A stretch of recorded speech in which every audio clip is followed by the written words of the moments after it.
بەڵێ عزیزان و خۆشەویستان بەخێراتەوە جاریش کرد بۆ درێژدان بە بەرنامەی دیالۆجێک لەگەڵ لەسەر کۆرۆنا و ڤاکسین دژی کۆرۆنا لەگەڵ تۆما حەمید دکتۆر تۆما حەمید لە ئوسترالیاوە لە بەرنامەی پێشووترا کەمێک باسی ڤاکسینەکەمان کرد، باسی ئەو ئیدعاانەمان کە لەسەر ڤاکسینەکە کرێەوە، باسی ئەومان کرد کە چۆن ئەبێ ڤاکسین وەرگرتن ئیجباریە، پێویستەکە ئیجباری بێ و باسی هەندێک بەڵگە و بەڵگەی بەرامبەر یاخود ئەرگومنتی بەرامبەرمان سەبارەت بە کاریگەری ڤاکسینەکە و کاریگەری لەسەر تەندروستی کۆمەلگا هەندێک دەوڵەت بۆ فەرزکردن ئیجبارکردنی ڤاکسین سیاسەتێکی دروستە لە گشتیتی خۆیان، گەرچی لە وردەکاریان ومشینە لێرە و لەوێ ڕەخنە هەبێ، یاخودەوەی کە لە شێوازی جێبەجێکردنەکە جاری وهەیە پێشێلکردنی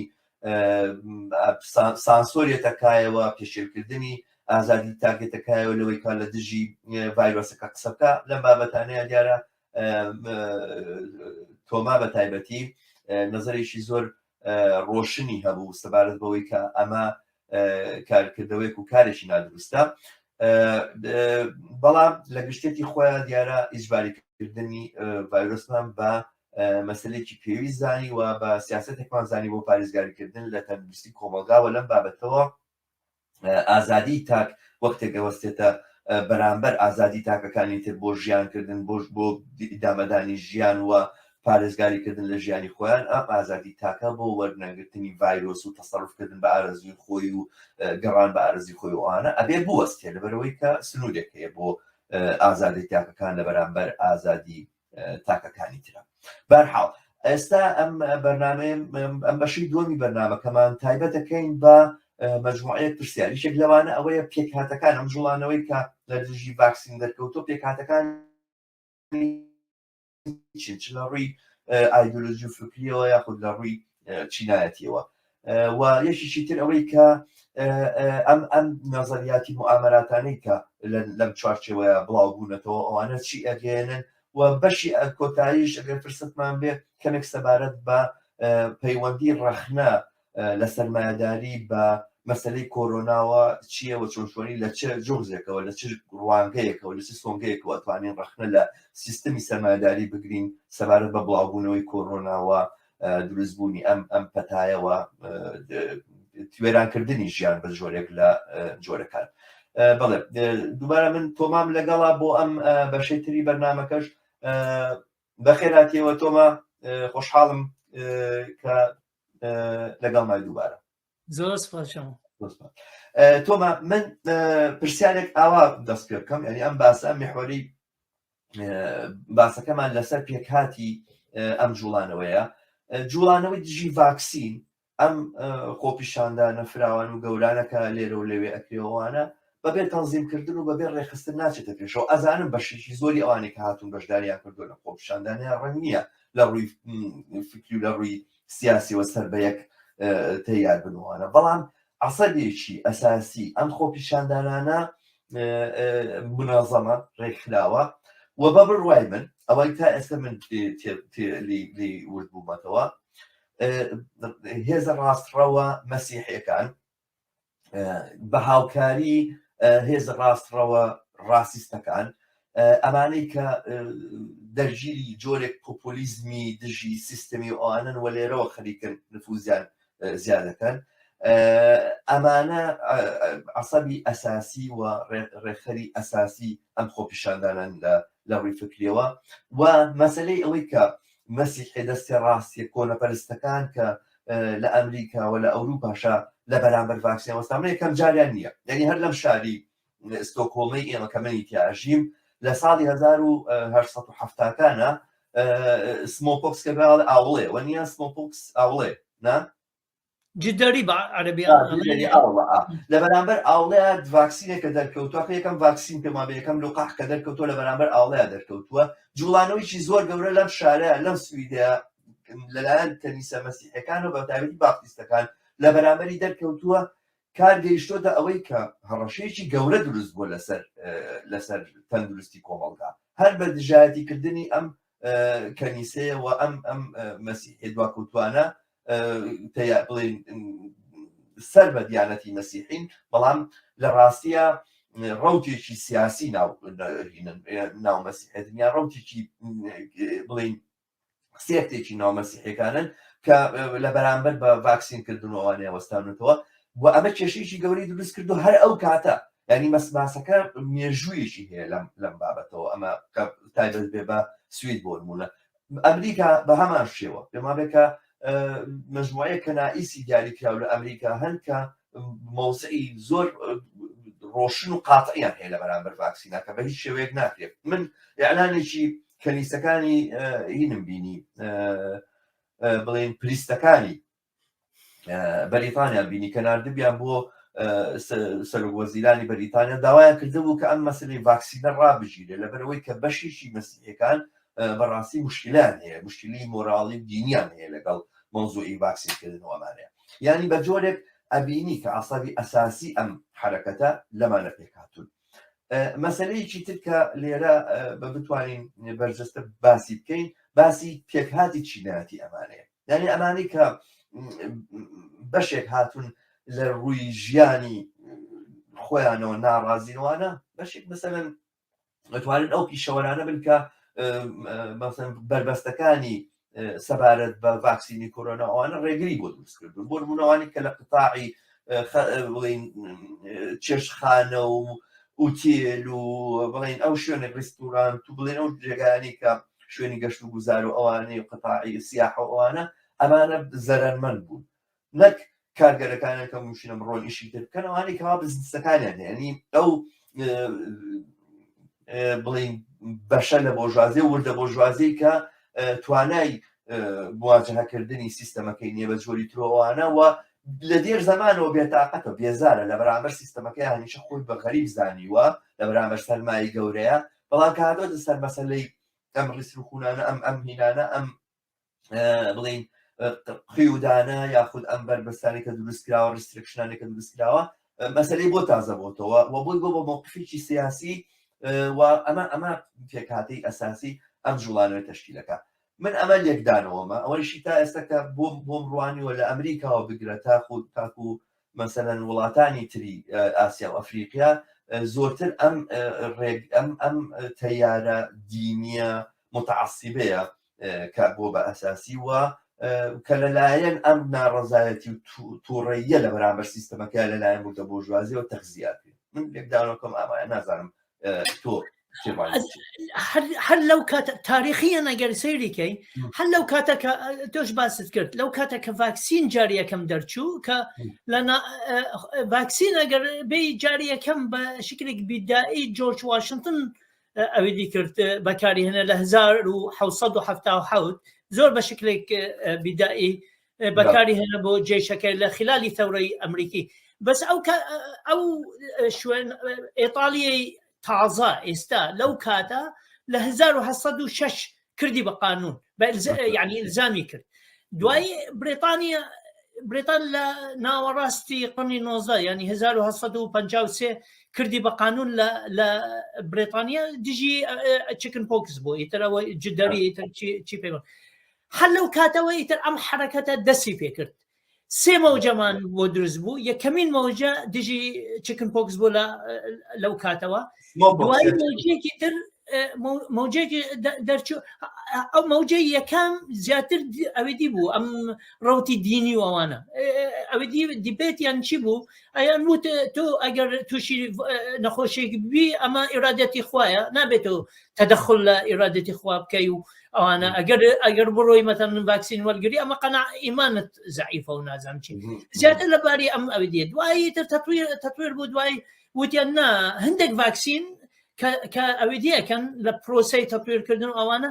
خەلای ئەجنە ئەوێدی بەکاردێن ئەو ئەجنە کە لە ئسقاتەکرێن مەتەن لەو دەوڵاتەکە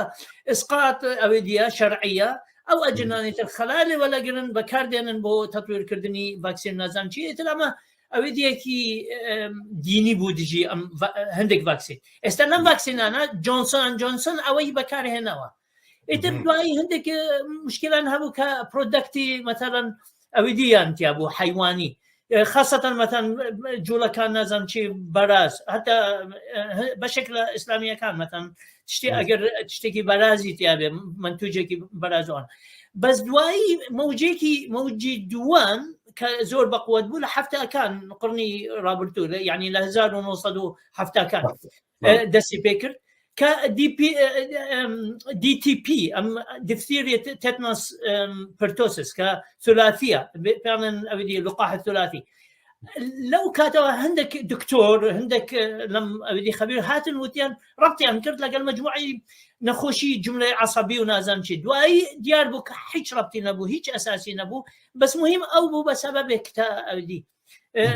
موجه كي تدرس بو موجه سيم لنهايه نواتا كان بو دكتور كات ناوي ابدي بو اندرو ويكفيلد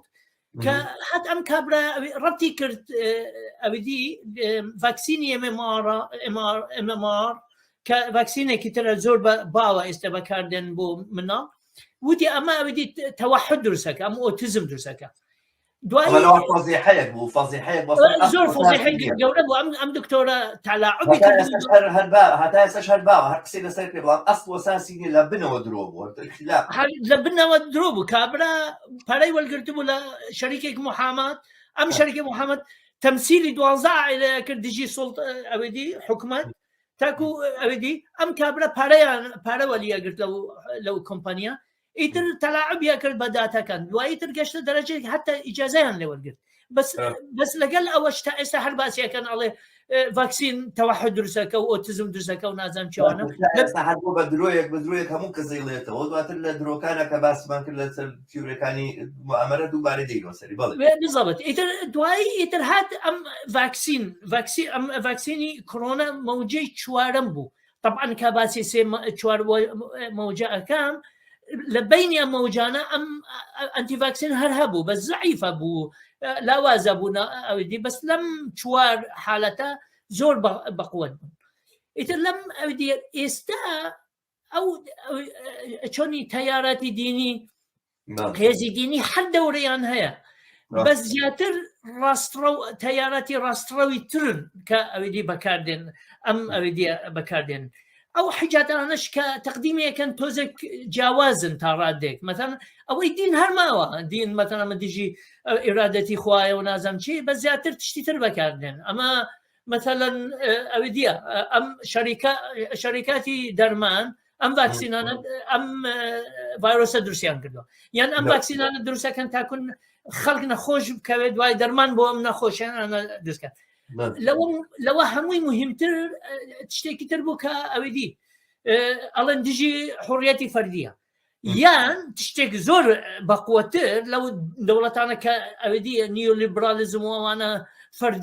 فرديتي شلون بلاي فرديتي اودي فضو او انا كباسي كان الان دولت ابي زور قشكبه دوري لاقتصاد وجياني خلق زور كمبه يتر كدوي تودي مثلا ام اجراءات هموي كبقانون يعني مثلا فاكسين كبادي اما دور اداه ابدي دور اداه بالدولات اذا طبعا ام ابدي لتاريخها يمين هيك ربطينيه بمصلحتي تشيني كريكر شلون ابدي دعم ابدي كوكا دعم كوكا مجموعه تشتي حاشيه للمجتمع كزور مهمنيه اي كابه موضوع يكيك لوان أوايك مهاجر سبب همو مشاكله يكيك لوان أوايك كتدخل دولة لجياني خلق أوديا مشكلة يعني أوايا مثلا تشتتر مثلا أجنبي مثلا الصين مشكلة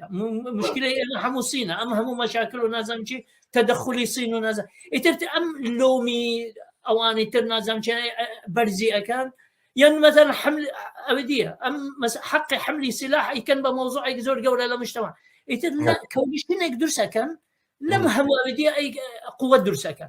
جملة لحقيقة لباري تشينياتي هيش يعني أبو تشيني كريكار يتلا أم وسيلة أنا زور بكاردين زور استفادة يعني أكان لازم شيء بس لقال أوا أبي زور إما كونستكان أبدي بين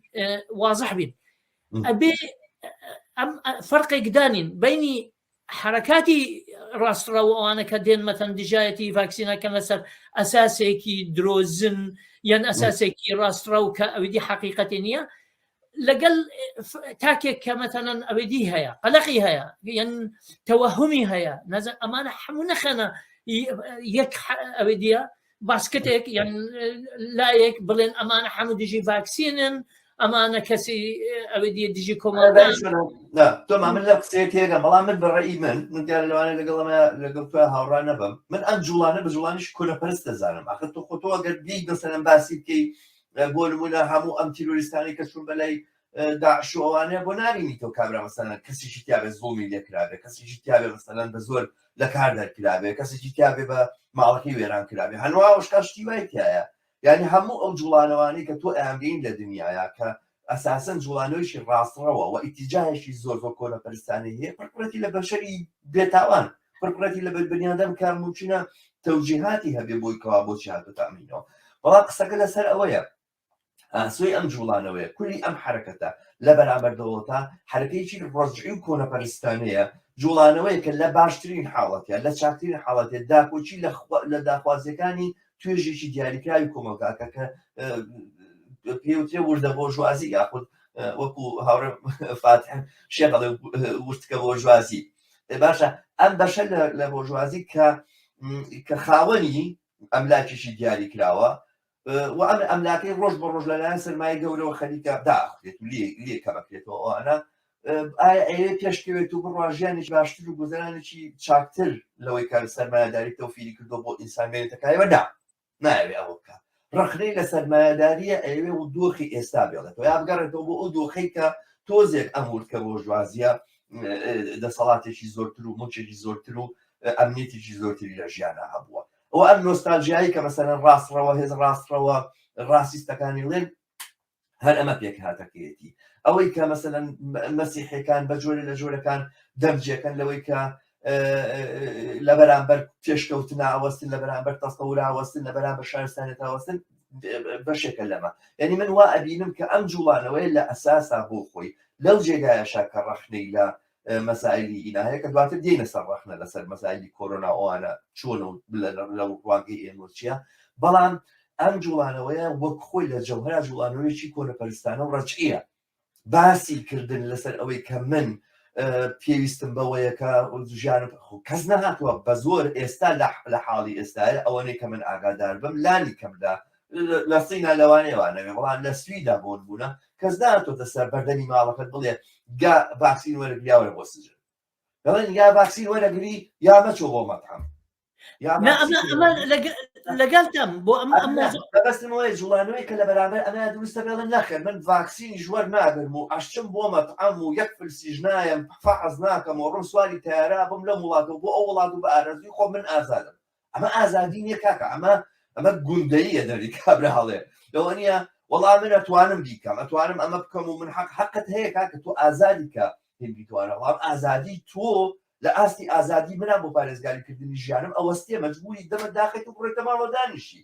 نابێتە ناومەت ئەمەوە وەختێک ڤاکسین نەکردووە ئەم ڤاکسین نەکردنت بۆمشی نەبێتەوەی کەوا خەڵکی تێتوشینکە یعنی من پێم وارێت کولی جوڵانەوەکە ئەمە ناتوانێت تبریکە بەڵێ بۆ گورە فەرمی من زۆر متفقم لەگەڵ ئەوە کۆر ینی لیدەری ئەم دیکە هاتووە لە واجهەیە ڕاستە هەموو ڕاستڕا و کۆنپارست کۆنزەروێتیڤ نازەم چی هەموو ئەمانە من باسی ئەوە ناکەم من باسی ئەوە کە مەثەن ئێستا لە ئوسترالیا 5% ڤاکسینی وەر نەگرتووە لەو 5% احتمال 1% لەسەر مەسائلی ئایدۆلۆژی نەبێ مەسائلی ئایدۆلۆژی نەبێت لە ئەمریکا مەثەن ئێستا گەشتووە 6% ڤاکسینی وەرگرتووە ئەوانتر وە نەگرن هەمویان لەسەر ئەو ئەساسە نین کە ئەویدی مثلا ئەم گروپانە دێن بەسا ڕوە احتیمالە بچێ لە بەسیرێک من میسالێکت وایە لە ئوسترالیا مثلا یەکێکی کە معارض بوو لەسەر ماندێت لە شوێنی کار نەقابات بوو نەقابەت وتی چییە وت نەقابە خۆ نەقابەش هیچ قسەی نەبوو ئەیوت کاوێ ماندێت ئەەکەن مشکلە نییە بەس وەرن تەفاوز لەگەڵ ئێمە بکەن وەرن قسەمان لەگەڵکەن نەزان خۆ ئاخری هەرمان دێتەکرێ بەس ئەزانی چۆنە لم أودي پاراستنی امتیازاتی بیروکراتی ڕئیسی ڕابتی هەیە کارگەرەوە ئەزانم بەس مەقسەدم چییە گەورەترین ئەوەدی کار لە ئەسترالیا کرا مزاهرە کرا ئەوەدی کرێکارانی ئەوەدی کۆنستراکشن یان بیناسازی بوون کە کردیان ئەغلبیان ئەوەدی نەبوون دژایەتی بە ئەوەدی ئەوەدی ناسیقەیەکیان هەیە بە حکومت بە شەریکات ئیترەکرێت لەمە بۆچی ئەم ناسیقەیە دروست بووە بۆ مەتەڵەن لە ئەمریکا ئەزانی چۆنە یەک سەبەبێکی ئەساسی کە والێ هات ئەمریکا یەکەمین دەوڵەت بوو کە ڤاکسینی لێ دەرچوو گەورەترین کەمی ڤاکسین هەبوو بۆچی نسبەیان 60% یان 65% بۆ ناگاتە 90 وەکی دەوڵەتانی کۆمپانیی چۆکوەوەی کە پۆلیۆمی دروست کردوانەوە ئەمە عالەبێک تووشی نەخۆشی کرد و تووشی هینی کردەوەی کە ئەزانیت کە هینەکە کۆمپانیی دەرمان دروستکردنە هینێکی دەرمانێکی دروست کرد خەڵکی تووشی ئیدمان کردو ئەوانە بەڵێ لەم شتانەوە دێت لەم مەسایلانەوە دەبرەوە قوڵمە ئیتر مەقسەدم چییە ئەمانە کە دێن ڤاکسین وەرنەگرن ئەوەدی ڕاستە بەشێک زۆر گچکە ئەوانن کە ئایدۆلۆژین زۆر ڕاستڕاون جەماعەتی ئەوەدی بەس ئەغلب لەوانە کە ڤاکسینیان وەرنەگرتووە یان تەوەهومی حەقیقی هەیە تەوەهومی هەیە بەرامبەر ڤاکسین یان مەشاکلی تری هەیە لەگەڵ حکومەت سقەی نییە بە حکومەت یان تۆمە ئەزانین چێ باسەکە لەسەرەوە نیە وەری نەگرتووە وەری نەگرتووە باوەری نەگرێت شەشەکە لەسەرەوە من ناڵم ئەبێ خەڵک ئیجبار بکرێ ئەوەی کە تۆ بڕۆی خەڵکێک بە تایبەتی ئەم مەسەلەیە بەسەرەن وەکو ئاوڵە بواە ئەرە وڵا بە هەموو کەس ئیجبارکی ئەسەن بیناکەی لە باڵەکەی خۆت دەرگال لێ داخمەسەر ناوێت بیتە دەرەوە ئەگەر ئەم ڤایرۆسە ئاوڵە بواە مەسەلەن بۆ نمونە ئەوەی کە خەڵکە کوژێ مەسەن یاخود ئیبۆلا بۆ نمونە ئیبۆلا بە شکلی هین بڵاو بێتەوە بە شکلی بڵێن کۆرۆنا بە شکلی کۆڤید-19 بڵاو بێتەوە ئیبۆلا ئەیخۆت ناتوانانی بڵێ خەڵک ئازاد نەخێ هیچ ئازاد دیت ئەیکەی ڤاکسینەکە باشە نایکەی ڤاکسینەکە دەرگاکە لەسەر داخم لە ماڵەوە دانیشی هەتا بۆ کاتی بۆ خۆت مشکلەکە حەلەوێت تێگەی یعنی مەبەستمەوەیە ئەمە هینەکە باسەکە لەسەرەوە نییە کە ئیجبارکردنی خەڵک ینی هەتا لە هەموو حاڵەتێکە ئەوەی کە باسی لە ئیجبارکردنی خەڵک کامل قبوڵم نییە وە کەسی خەڵکیش بۆی هەیە ڕەتیکاتەوە بڵێ من نایکەم بەڵام ئەوەی کە ڕەتیکاتەوە شتێکە ئەوەی کە ڕەتیکاتەوە لێ جار نا من نەک هەر ڕەتیەکەمەوە هەر ئەستان هیچ بەربەستێکیش قبوڵ ناکەم ئەمەش بۆ خۆی شتێکە نەک هەر بەربەستێکی خۆ یەمە سەر جادەش مزاهرە ئەەکەم لە بەرامبەر بەربەست ئەمەیان فەرقی هەیە ئەمە فەرقیە ئیتر ئاها منیش مۆزوعەکەم ئەمەیە ئەمانە ئەبێ جیاواز بکرێن لەگەڵ کەسێک کە ئەڵێ من ڤاکسین وەرناگرم چونکە من قەلقم هەیە لە سەرم ڤاکسینە یان وەرناگرم ئەولەویاتی ترم هەیە یان سەد سەبەبی تر هەیە کە مەتەن ئەوەدی یعنی سەبەبێک کە تۆ سەیریکە لە ئەمریکا نسبەت زۆرە بۆ چونکە ئەسڵن هەر برجوازیەت هەر حکومەت هەر هەموو حزابانە منقسم بوون چۆن تەعامل لەگەڵ بکەن ئەمە زانی چۆن کنفیوژنێک دروست کرد چۆن بڵێ سەر لێ شێواوی دروست کرد بۆ ئینسانێکی عادی ئیتر لەبەر ئەوەیە کە مەتەن نسبێک زۆر لە ئەمریکا مەتەن ڤاکسین وەرناگرێت ئەمانە هەموو جەماعەتی ترامپ نین ئیتر ئەم چەپانە ئەم چەپ ئێستا لە ئەمریکا بووە بە دوو بەش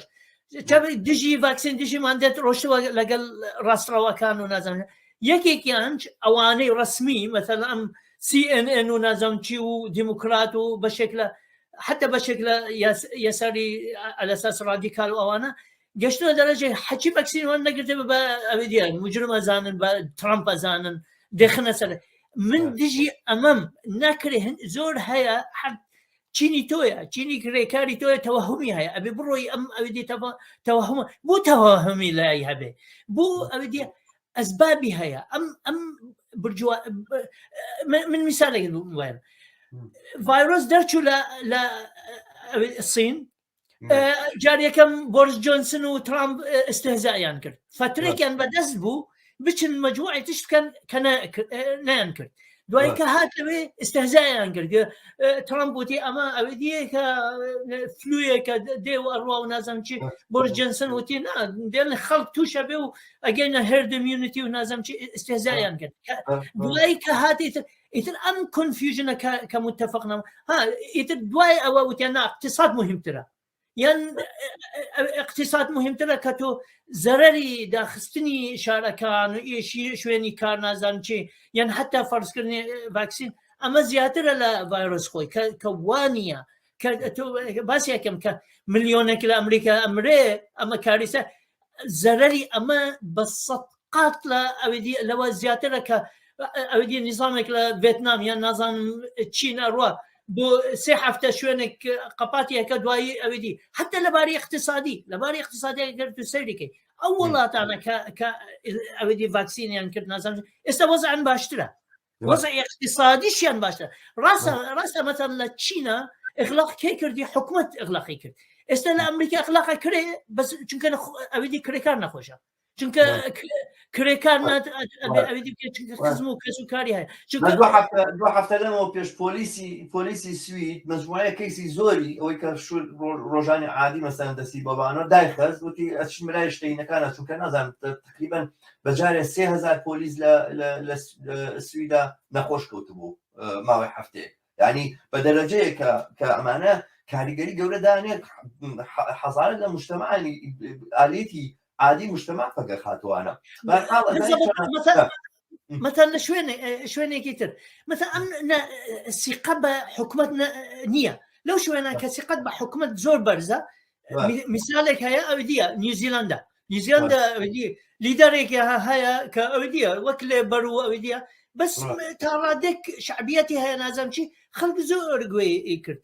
لە برێتانیا هەر ئەو حکومەتە کە وتی چوو ئەوەدی کرد حربی عێراقی کرد لەسەر ئەساسی ئەوەدی weapon of mass destruction دوای کوێ چی دەچوو لیبیا نازانم چی کردیانە ئەوەدی شوێنێکە ئێستا چۆن سلێف لێ ئەفرۆشرێ بە ناوی نەشرکردنی دیمۆکراسی ئیتر چۆن ئەوەدی خەڵک بەم زوانە ڕاستن لە بیریانە چێ ئەم هەموو ئەوەدی درۆیانەکە لەگەڵ خەڵکیان کردو حتى لە ئەوەدی فاوچی ئەنتنی فاوچی لە بیدایت وتی ئەوەدی نییە کەمام مهم نییە دوای 6 مانگ وتی کەمام زۆر مهمە وتیان وات نەوت وتی نا وام چونکە ئەو کاتە کەمامان نەبوو ئیتر ئەگەر خەڵک بیکڕی وایە بۆ دکتۆر نام ئێدە باشە بۆ شەفاف نابی بۆ قسەی ڕاست بۆ درۆ ئەەکەی بڵێ ئەوەدی کە N95 بۆ خەڵک نییە چونکە نیمانە ئیتر ئەم هەموو درۆ و دەلەسە و تشتێکی تر مەتەلەن حتى لە شەریکاتی دەرمان تشتێک هەیە لە غەرب تاریخێک باشیان نەبوو مەتە هەر ئەو شەریکاتی دەرمان ئەوەدی حملێکیان دروست کرد کاتی خۆی جگارە خراپ نییە دوای ئێستا شەکر خراپ نییە دوای وتی حتى climate change و نازانم چێوانە عالمیان هەیە کڕیان وتیان ئەوەدیە درۆیە و ئەوانە ئیتر خەڵک لەبەر ئەوە سقەیان نییە بە مؤسساتانە بەس بە حکومت بە طبقەی برجوازی بە عام ئیتر ئەمە چۆن دەرەچێ طبعا ڕاستڕەوەکان دێن استیفادە لێ ئەەکەن بەس کە دێن ئەوانە استیفادە لێ ئەەکەن چونکە چەپ زەعیفە چەپ نازانێت چۆن تەعامل لەگەڵ ئەم مۆزوع بکە چەپ ناتوانێت بڵێ مۆزوعەکەت لەگەڵ چین و یان ڤایرۆسیان ماندێت نییە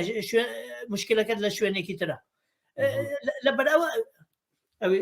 وای لێ هات مشکل من بە ڕاستەکەی ئەوە کە وایە دروستە کە چەپ ناتوانێت ئەم ئالتەرناتیڤە بدات و من قوبوڵمە ئەوە باسەکەی ئێمە لەسەر ئەم جوڵانەوەیە لەو ڕوانگەیەوە ئاڵگۆڕی بەسەرا نایە کە ئەوە کە چەپ مستعید بێ بەڵام ئەگەر حتا چەپیش مستعید بێ بەرامبەر حرەکەتیشی لەم بابەتەیە من وا ئەزانم لێرەیە بێت تۆزە تەدقیق بکەینەوە چینە سەر ئەم بەشەی تری بەرنامەکەمان تادقیقکردنەوەی ڕەخنەی ئێوەیە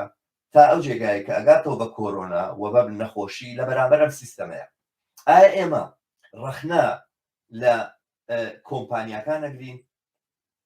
لە کۆمپانیاکان وەکو ئەوەی کە تەسەڕوفیان کردووە لە حکوومەتەکان نەگرین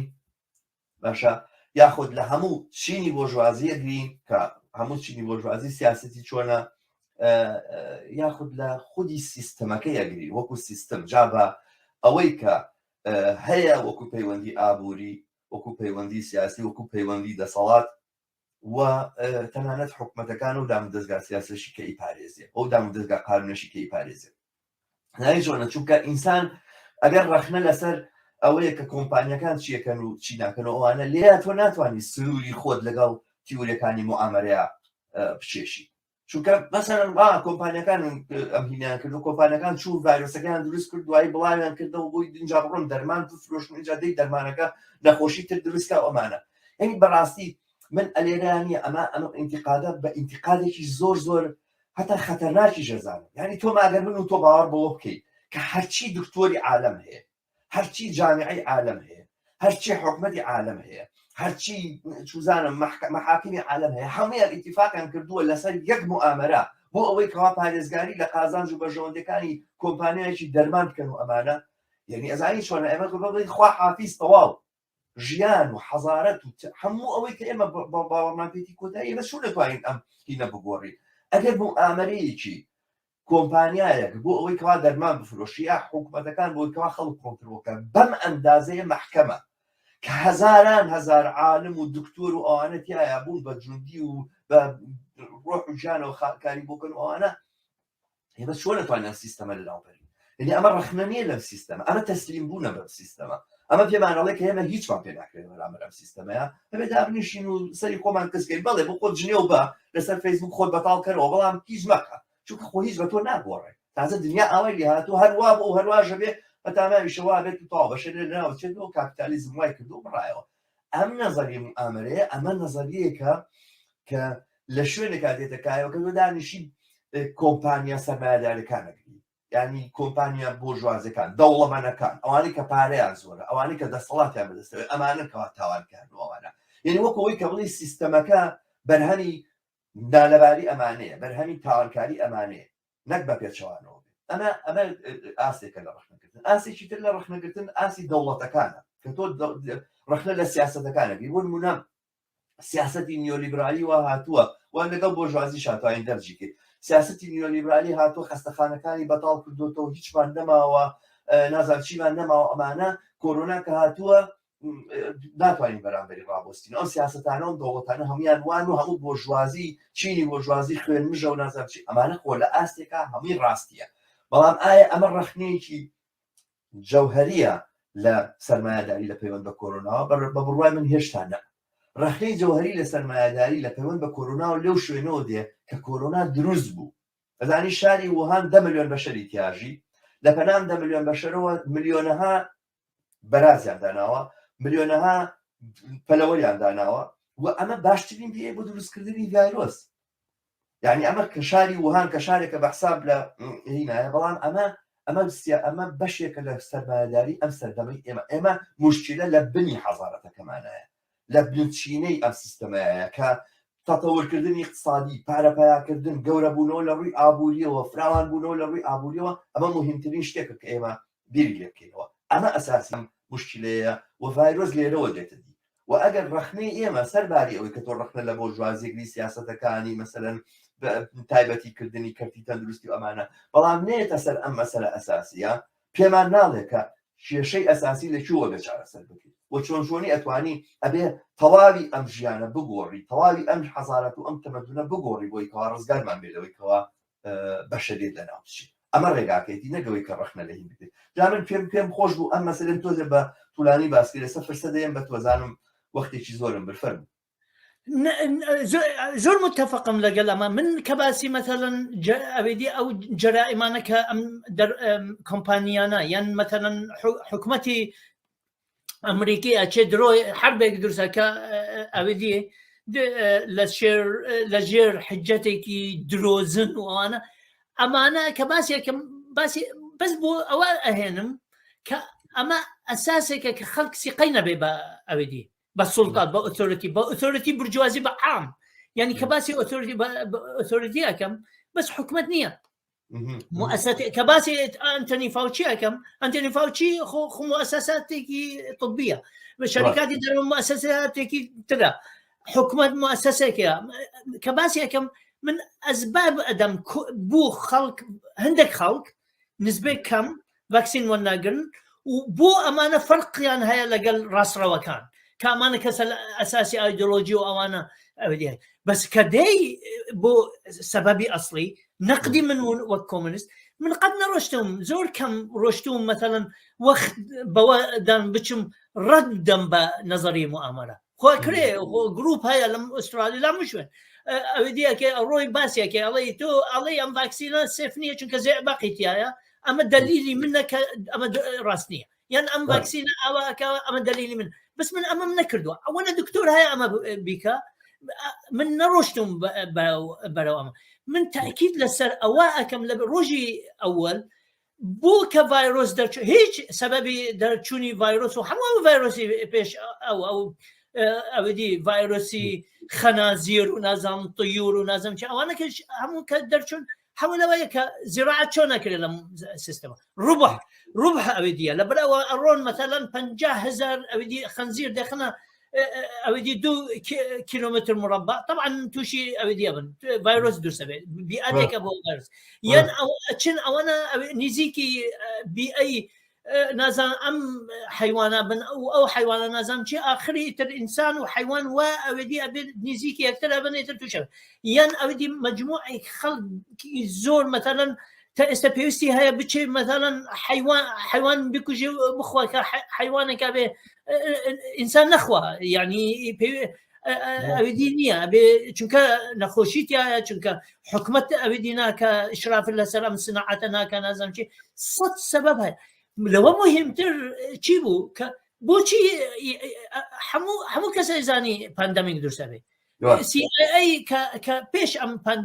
بانديميك حمو جار حمو صال اودي لستي مخاطر كاودي مواجهه بشريه شو مخاطر هي مواجهه بشريه لازم هي كم بو دوام بو انموت اودي بانديميك خطري بانديميك باشا خطوري بانديميك او اودي اوباما لجنه بودانا بو بميزانيه لجنه بودانا بو بميزانيه كشوني مواجهه كوانا ترامب هذا لايبر يا كم كاري ترامب بو لايبر بس باشا كما هيا تبو ابدي خوت حازم نكرت بو ابدي ماسك درس نكرت بو اجهزه تنفسي صناعي درس نكرت بو خاصه خانه ردهاتي ابدي زيات نكرت چونكا ربح تيانيا يعني كومبانيك بروا نازم ام حمو ماسكو فلان درسكا بخاطر مخزنك لشوينك حمو صال مينتيننسي بك دوا بين صال اكسباير ابي ريبليس ربح تيانيا نايكا اما نايكا دواي تركهات حتى كهات بوشي لشوينك مثلا او شوينك وضع زور خرافه امريكا مثلا چونك كابيتاليزم ازميتي زور قلبو يعني فعلا يا نازاني ابي كان داخستن كان ام اجراءات تطبيقي كان اقتصاد تيكاتشي ويرانا به بچن ابي كان خلق فيروس امري ام ابي ازمه درزبو لبل او ام انشقاق زور واضح على امريكا تشتكي هيا ك ابدي معروفه كابدي ام سوق الحر نازم سياسه يوروبا لبن اوث ابدي يعني مهيئ ترى بو ام ازمات ونازم شي وقت دوله تكنيه مثلا فرنسا ترى ديكتا است دوله ابدي هي دوله دوري هي اتواني مثلا صحتها وفي ريكت ترى ديك باش ترى ازمه لو كم ترى لو ازمه هي لا معنى نيه بس امريكا بالذات يعني بريطانيا دوايت تاتشر وريغان وانا امدو مجتمع على ازميك زور قولان حرت مشكلك بقدر اما بي توشي ازميك قوراء برجوازيه انشقاقي تياكوي لبر اواب برو او مقاطعنه لا ابديه ديمقراط حكميه كان بشكلك ابديه كان او انا جمهوريه كان حكميه كان بشكلك برورد كان لقى فيروس وواكسين وفنان ام ازمه يعني من لقى بس من باسي اوام اكل بو خلق فاكسيني ونقل بو توهم يعني بو كونفيوجن يعني اما دو تشتي جواسه بس من زور لقلتهم حل الروجيه كمان فيروس درشو من باسي مشكله كل كابيتاليزم اكل بو اما بو مشكله بو لما انتواني ابدي اتواني لحربه من مثالك البوين استلكاتي ام شركاتي سلاح وانا خناچن شركه سلاح درسي كان بيخنا مخزنك دواي كي حرب يقدر يزبو انجا حكمت لي انا كري نا ازاني حكمت شيان بيالي الله تو انتاجك كموافقه انك ام دبابه باشا ام تيار باشا الله تو انتاجك او لحظه كلا اودي معمل درشو من ليت اكرم بالربح كي باش بولا قال مديسن وانا كان بولا قال اودي هيلث اودي تندرستي وانا كان اتر اما چونك ربح جانيه محركي كابيتاليزم ربحه اتر لزور شوين ربح اوديه ربح أبيبا هوي كارثات من زور متفق على سر رأيه. زي شو أنا هالربحنا زي شو من اشتكى واببين توما وابين ليش أجلس أساسي كاني ناو سيستمي كابيتاليزم أو جيل قازانجي سرماية أو خرا أولاوا طبعا أول شيء كبوه بفلسفي وجودي أم سيستما قشكردني أبورية يعني زي شو أنا قشكردني أبوري أو كأبوري قشب كاتو إيه فراوان بينو سامان زور بيتو أمانة بوتها مسألة تقريبا عام بسند همو قبول يعني حتى مثلا من بعد جار وابينم سوشياليست كانش هنا كان رخنا لسرمایه داری نا سوشياليزم توانه زورتر قشي أبوري كا لحالك خودي باسي أبوري وأبوري أساسا بهدف بلي إنسان به بختوري إنسان به اگر گشی آبودی وای کرد که تو کۆمەلگا بە شێوازێک تەنزیم کی کە بیکەی بە حەقلی تەجارب بۆ نەخۆشی حەقلی تەجارب حەقلی ئامادە بۆ دروستبوونی نەخۆشی و لە ناوچوون ئەگەر وای کرد گەشەی ئابووری کە تۆ تەواوی سامانە بڵێن سروشتیەکانی سەر زەوی هەمووی بەکاربێنی بی ئەو کلیماتەکەی بە ئەندازەیەک تێبدی کە ئێمە بهێنیتە مەرزی فەنابوون ئەم گەشە ئابووریە ئیتر ئەمە لە دژی ئینسانە ئەمە لە دژی ئینسانەوە سۆشیالیزم گۆڕانکاری لە سەرمایه‌دارە بۆ کۆمەلگایشتر نابێت لەسەر ئەساسیەوە بێ ئێمە باشتر گەشاکەین یاخودەوەی کە ئەوترا مەسەلەن زوو ململانەی بەشەر لە بینی یەکترا تەواو بێ وختە ململانە لەگەڵ سروشتا دەستێکە من ئەم تێڕوانینەوە ئەم تێگەیشتنە لە بناغەوە بۆ مەقبولیە و ڕەخنە لە مەسەلەی کۆرۆناوە کە دێینە سەر مەسەلەی ڕەخنە لە کۆمەڵگەی سەرمایه‌داری ئەبێ بینە سەر ئەم نقطە ئەساسیە ئەم مەبدەئە ئەساسی سەرمایه‌داری بخینە ژێر پرسیارەوە نەک خودی بە سیاسەتەکان چۆنەوە دەوڵەتەکان هەموو ئەمانە ڕاستە ڕاستەوە بەشێک زانی چۆنە کۆرۆنا بۆ خۆی بەشێکی زۆری ئەو ڕەخنانەی کە لە نیۆلیبرالیزمە گرتی یعنی لە کاتی نیۆلیبرالیزمە لە کاتی ئەوجی هیناکە بە بێرنی ساندەرز دەیوێت با بە نەخۆشی بڵاو ئەبێتەوە بە سیستەمی هێلسکێر بۆ هەموو کەسێک بێنە پارەکەی لەکوێنی کەس نەیەوت پارەی جێژ لەکوێنی هابل مناسبە 900 ملیارد دلار دانرا بۆ جێشی ئەمریکی کەس نەیەوت دەمە لەکوێ دێ بە بێرنی ساندەر باشە قەی ناخن باشە ئەمە ئەوە تریلیۆن دۆلاری تو چۆ پارەی لەکوێنی لەکوێ هێنی هەتا ئەو دانەی کە پارە دروستەکە ئەو نییە ماچیکتری هینەکە دوایی کە کۆرۆنا دروست بوو هەر ترامپ خۆی 2 تریلیۆن دۆلاری تەبع کرد نردی بۆ ماڵەوە کارگەری ئەمریکی ئەو وەختی کە کۆرۆنای توش بوو معاشەکەی زۆرتر بوو لەو کاتێک کە ئیشەکرد باشە ئەگەر پارە نەبوو بۆچی دروست بوو و ئەگەر ئەمە ئەساسەن ئەم جۆرە پارە دروستکردنە سیستەمەکە هەمووی لەبەر یەک هەڵەوە شوێنێت و قسە ئەی بۆ وای نەکرد ئەی بەعکسەوە بۆ پاراستنی ژیانی ئینسان ئەو وایە پرینسیپەکانی نیۆلیبرالیزم خێتە ژێر پێوە و ئەمە کرا و کۆرۆنا ئەمەی کرد بەڕاستی ینی بەشێک لەو ڕەخنانەی کە لە کۆرۆنا لە کاتی کۆرۆنا لە نیۆلیبرالیزم ژیرا عەمەلەن بوو بەهینانی نیۆلیبرالیزم وەکو ئایدۆلۆژە مایەپووچ بوو بەڵام ئەوە گرنگە کە ئەم ڕەخنەیە بڕواتە ئەو ئاستەی کە بڵێ نەخێر بناغی ئەم سیستەما بێ ئاڵوکۆڕی بەسرا بە من هینەکەم ئەوەیە ئەمە دوا قسەمە بێ لەم بەش منیش تشتێک زۆر کشکەمە هەیە تەواوە بێ دەستت خۆش بێ کە ئەم مۆزوع بزات ئەوەی باست کرد من باسی عینەن باسی ئەمەم کرد بەس زۆر بە مختصر وتم ئەزمەیە یعنی کولی نظامی ڕئەسمانی لە ئەزمەیە لە ئەزمە چییە بۆچی لە ئەزمەیە ئەگەر 3% گرۆتی نەبێ یعنی ئەوەی گەشە ناکە 3% تووشی ئەزما بێ کاپیتالیزم وا ستراکچەر کراوە وا دروست کراوە ئەبێ ساڵانە عەلەقەل یعنی بەحەدی ئەدنا 2 تا 3% گەشە بکرێت ئیتر کە ئەوەی تۆ ئیجرا مەتەنەن ڤایرۆس دێ و شوێنی کار قەپاتیکە و 3% گرۆتی نەکەی تووشی ئەزما ئەبێ ئیتر ئەمە لەگەڵ محرکی کە ڕبح محرکە لەگەڵ ئەم گرۆت حاجەتی ئەم سیستەمە بۆ ساڵانە ئەبێ 300 گرۆت بێ ئەمە واری ئەکە ئیتر دائیمەن لە ئەزمەیە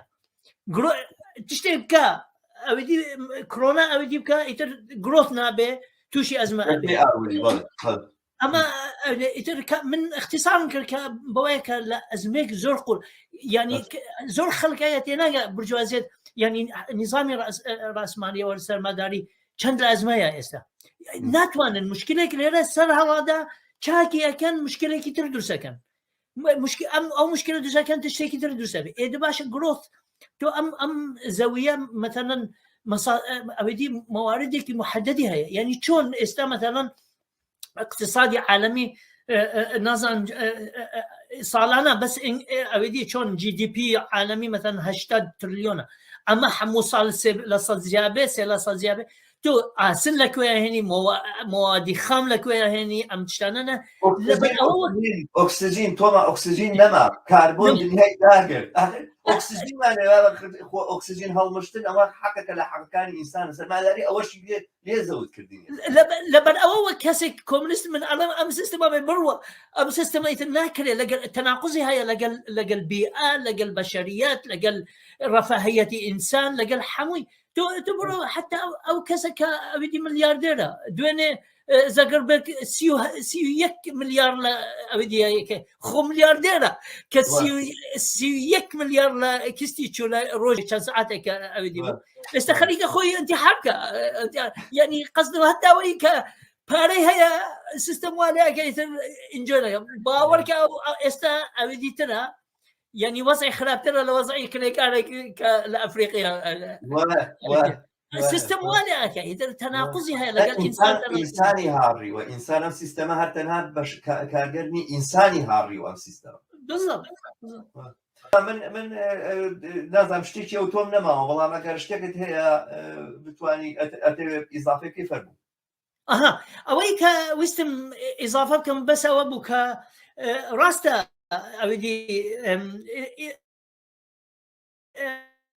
ئەوەی ئەم ئلزامی کردن ڤاکسین ئەم مادێتە ئەوانە مهم بوو لە فترێک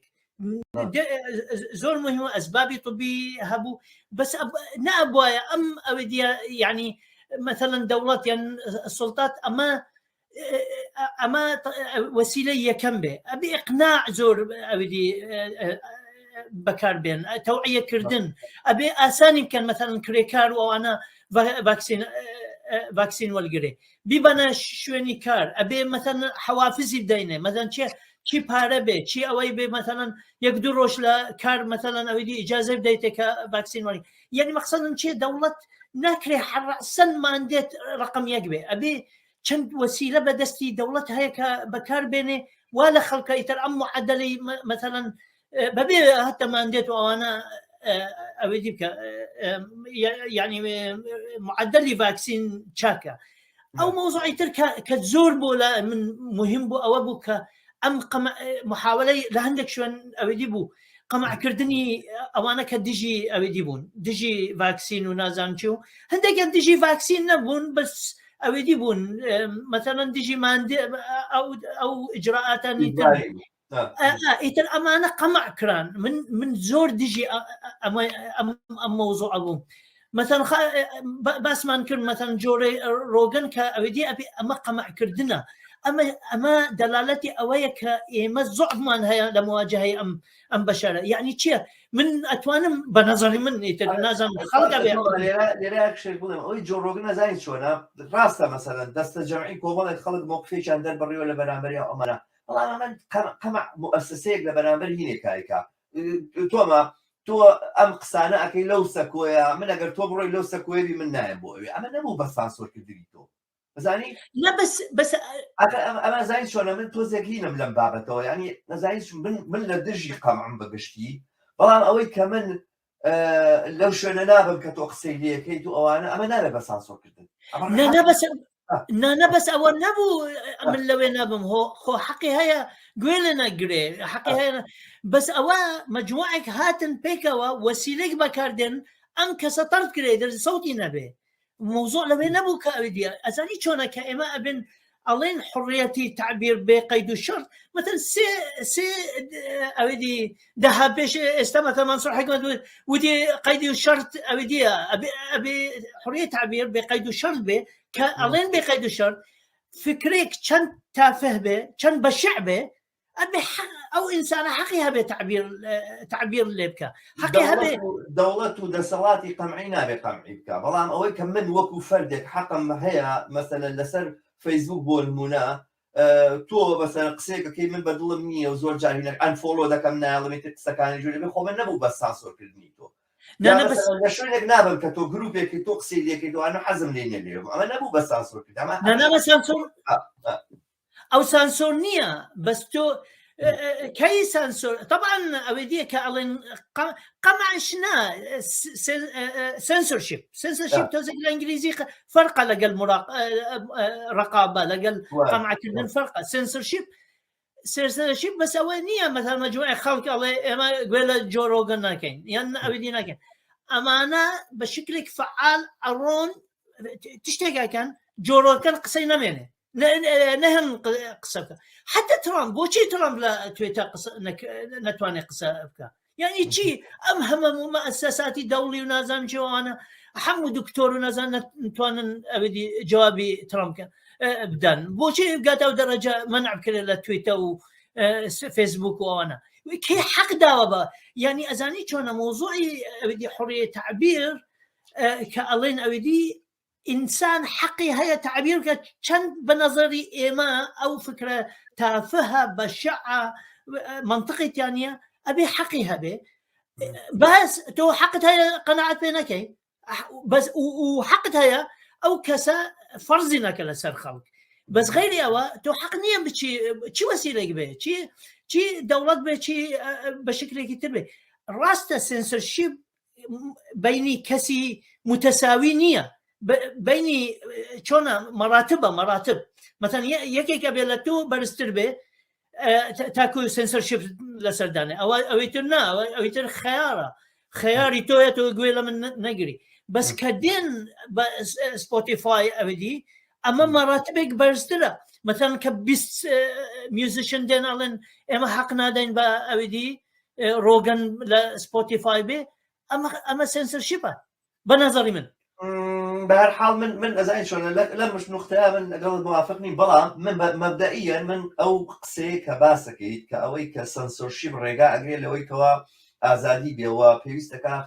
خلق آزاد بقشكنا خرابتين قصش بكات من أما لقال يصدر صد هذا بو سويد من يكم جرباس يعني قلت يعني ليرا آخر لسويد صليبي هين هي إشارتي أو صليب معكوف أو إشارتي رمزي ليرا ممنوعة يعني هر جينك جريدة قوي فيه به سانسوري لسريت ممنوع عملية شكله شتانيك لسويدا ممنوعة مثلا برسالة شيء مواجب يكم جار لخوم برسيو أمانة باشا من أبي لقشتي وعابم لا بان بيرم كده باشا أمره أمان وتوانا باني داس شكلش ممنوع كان أنا مش رمزي كومونيزم وأنا أمر بقى ممنوع كي ممكن أوش قبول كريه وأنا وقتها أوش لشيء آسي أو هنا ببرواي من باجنية بوجي باجنية لبروي أساساً أمر رجلا نقاش كده رجلا هنا كده أزاني تويتر وغير تويتر وأنا بوي كمنعي اتجاه شيء ديالي كراو كقصب كان هما كاتا منعي كوتنوي نقاش شيء ديالي كراو كان لكم الكاية لسويدا كتو منع كي مثلا نازي كان بإسلاحة إخوان قصب كانوا ومانا لبرامبريا منعي شيء كنقاش لكم الكاية بو دور كوتنو لنازيات درست ببه چونکە ئەگەر کۆمەلگایە بێوێ خۆی پارێزە سەرنجام وەسیلەیەکی خۆپاراستنی خۆی دۆزێتەوە ئەگەر قەمعەکە ئاسانە چوو قەمعی کردووەوانە ڕێگا سەختەکەت کە ئەوەیە ڕێگا بە خەڵک کە ئازادانە لە بەرامبەر ئەو دیار دەخراپەیە قسە بکە ئەمە بە قازانجی دەسەڵاتە منە قازانجی خەڵک دیە قازانجی خەڵک ئەوەیە باسەکە بکرێتەوە با خەڵک قسەی لەسەرکە با خەڵک بیقاشی لەسەرکە و لێرەوە ئەتوانێ مەسەن اختیاراتی تر بێتە پێشەوە لێرەوە فرسەت بە ئەو ڕەوتە ئینسان دۆستە رادیکاڵە سۆشیالیستە لەوانێ بکرێتەوە کە ڕەدی هینی پێ یعنی قەمعکردنی لە ڕاستیە هەتاکو ڕەمزە فاشیستەکانیش بە جۆرە لە جۆرەکان قەمعکردنی تەیارەکەی بەرامبەرێتی تەیارە ئازادی خوازەکەیە لە نهایەت من لەوەیە موافقم لەگەڵ تۆ بەڵام بەڕاستی من ئەگەر توانام هەبوایە لەنا یەکێک بوومایە لەو مۆسیقیانە کە وتیان جۆن ڕۆگەر ناوێ دابنیشە لە دژی ڤاکسین قسە بکە لەسەر تویتەرەوە ئەوانە منیشان لەگەڵا ئیمزامە کرد لەبەرەوەی ئەوە باسێکی ترا منیش وەکو کەسێک کە توانایەکی دیاریکراوم هەیە توانەکەی خۆم بەکارێنم خۆ من پۆلیسم نەناردووەتە سەری ئەڵێ من لەو شوێنە نابم کەسێ لێ حەق باوە ئەمە قسەی منە موضوعي كتر هيك كلمة خلاف ما نبي لسه موضوعي كتر الشيء أو بك أو مقابلة لقل نوم تشومسكي إكرا هلا يعني هلا وبابتها كأودية بسياري أنكرت لنعم تشومسكي وتيان أودية